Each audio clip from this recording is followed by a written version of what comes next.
Samantala napuruhan ng bagyong Christine ang maraming lugar sa Calabarzon, gaya sa Cavite kung saan problema ang baha at napatid na supply ng kuryente. Live mula sa Kawit, Cavite, may unang balita si Jomer Apresto. Jomer, kumusta na sitwasyon ngayon dyan?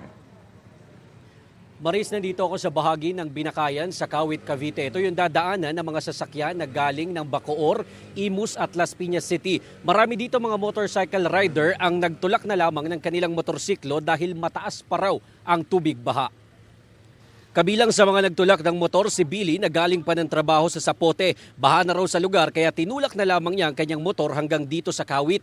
Ngayon lang din makakauwi si Ralph na galing pa ng Parañaque. Mahigit 1.5 oras daw niyang nilusong ang hanggang bewang na taas ng baha. Pero bukod dito sa bahagi ng Binakayan, baha rin ang bahagi ng Terona Highway corner Picanda Street. Yan naman ang dadaanan ng mga sasakyan na papunta ng Noveleta at Rosario. Dahil dyan maraming mga sasakyan ang napilitan na lang magmaniobra. Maging ang aming team na papunta sana ng Noveleta ay hindi na rin pinayagang tumawid ng mga volunteer dito. Sabi ng ilang residente na nakausap ng GMA Integrated News pasado alas 9 kagabi na magsimulang tumaas ang baha sa ilang bahagi ng Kawit. Kaya ang ilan inilikas na. May ilan din na nagkusa ng lumikas at makikituloy muna sa mga kakilala. Marami ring sasakyan ang pansamantala munang ipinarada sa mataas na bahagi ng tulay ng Terona Highway para hindi abutin ng baha.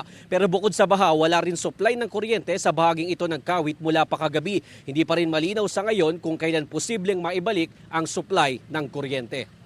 Samantala, Maris, sa ngayon ay sinusubukan pa naming mahinga ng pahayag ang lokal na pamahalaan ng Kawit para kaugnay sa malaman kung gaano karaming residente ang inilikas dahil pa rin sa pananalasa ng bagyo.